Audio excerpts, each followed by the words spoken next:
रहीम viewers, आज हमने अपने लेक्चर नंबर 11 में sp2 हाइब्रिडाइजेशन डिस्कस करनी है। इससे पहले हम हाइब्रिडाइजेशन को डिफाइन कर चुके हैं और sp3 हाइब्रिडाइजेशन भी हमने एग्जांपल के साथ डिस्कस की थी। तो आज हमने sp2 हाइब्रिडाइजेशन डिस्कस करनी है कार्बन की। तो इसमें क्या होता है, sp2 हाइब्रिडाइजेशन में एक s और दो p एटॉमिक ऑर्बिटल मिक्स होते हैं और 1 और 2 3 हाइब्रिड ऑर्बिटल्स हासिल होते हैं।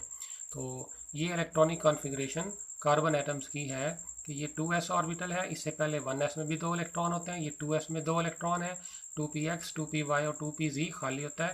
पहले हम इसको एक्साइटेड स्टेट में ले जाते हैं, एक इलेक्ट्रॉन 2s से 2pz में चला जाएगा। ये एक्साइटेड कार्बन एटम है। अब इस एक्साइटेड कार्बन एटम में ये 2s और 3 जो है वो 2p ऑर्बिटल्स हमने मिक्स करके ये क्या करना है। अब इसमें हमने क्या करना है, एक s और 2p मिक्स करने हैं, sp2 हाइब्रिडाइजेशन है। तो sp2 हाइब्रिडाइजेशन होगी और ये जो 2pz है ये हाइब्रिडाइजेशन में इन्वॉल्व नहीं करना, क्योंकि यहाँ पर तीन तरफ हमारे पास कार्बन के तीन तरफ बॉन्ड बन रहे हैं। तो ये 3 रीजन स्पीशी है, 3 रीजन स्पीशी यहाँ पे कार्बन है कि इसके तीन तरफ एटम्स या ग्रुप ऑफ एटम्स हों। तो 3 हाइब्रिड ऑर्बिटल्स हमने बनाने हैं जो कि sp2 हाइब्रिडाइजेशन से बनते हैं। तो इसमें एक 2pz ऑर्बिटल जब वो बच जाता है, वो हाइब्रिडाइजेशन में इन्वॉल्व नहीं होता। ये जो ब्लू कलर का है ये 2pz ऑर्बिटल है और ये p ऑर्बिटल्स जो नॉर्मल p ऑर्बिटल वाली शेप वाले ही होंगे। ये 2 कार्बन एटम्स हैं, क्योंकि यहाँ जब इथीन का हमने इसका स्ट्रक्चर बनाना है तो इसमें हमने 2 कार्बन की दोनों की sp2 हाइब्रिडाइजेशन करनी है। तो ये 2 कार्बन है जिनकी sp2 हाइब्रिडाइजेशन हुई है और अब इनमें ये वाला हाइब्रिड ऑर्बिटल और ये वाला sp2 हाइब्रिडल आपस में लीनियर ओवरलैप करेंगे। इधर वाला हाइब्रिड ऑर्बिटल हाइड्रोजन के साथ, ये दूसरे हाइड्रोजन के साथ, ये भी कार्बन दोनों तरह 2 हाइड्रोजन के साथ ओवरलैप करेगा और बॉन्ड बनाएगा और ये कार्बन का आपस में भी सिग्मा बॉन्ड है। ये जो 2 p ऑर्बिटल्स पैरेलल एक दूसरे के हैं, ये क्या करेंगे, पैरेलल ओवरलैप से पाई बॉन्ड बनाएंगे। तो इस तरह से फॉर्मेशन ऑफ पाई बॉन्ड होती है। वो ब्लू कलर के ऑर्बिटल्स p ऑर्बिटल थे, अनहाइब्रिडाइज्ड कार्बन एटम। ये क्या करेंगे, ये इस तरह से हैं, सिग्मा बॉन्ड्स बन चुके हैं आपस में लीनियर ओवरलैप से और हाइड्रोजन के साथ भी।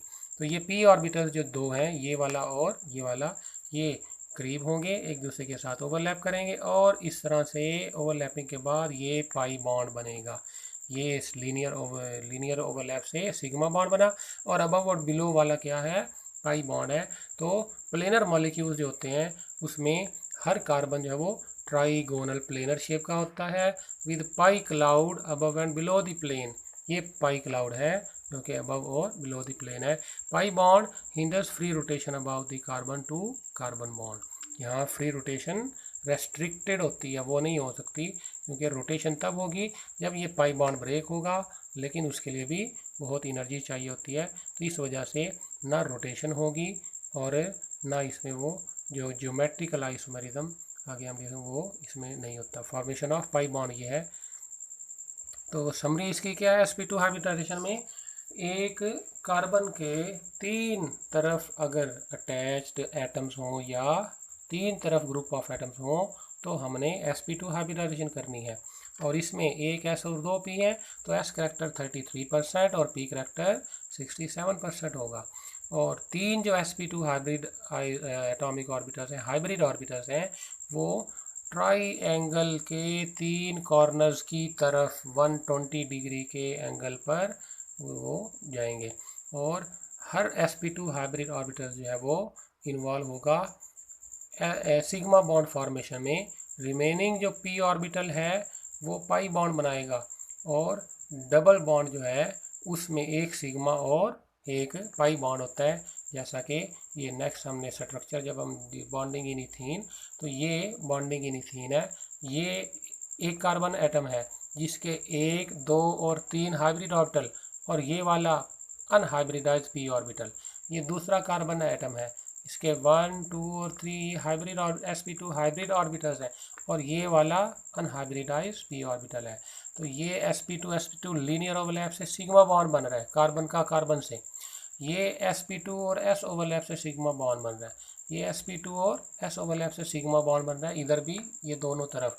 और ये जो अनहाइब्रिड p ऑर्बिटल थे उन्होंने क्या किया, आपस में पैरेलल ओवरलैप करके पाई बॉन्ड बनाया। तो ये शेप है इथीन मॉलिक्यूल की, जो ट्राई एंगुलर शेप है और बॉन्ड एंगल 120 डिग्री का होता है। तो ये थी sp2 हाइब्रिडाइजेशन विद एग्जांपल। तो नेक्स्ट लेक्चर के साथ हम फिर इंशाल्लाह हाजिर होंगे। तो अब तक के लिए अल्लाह हाफिज़।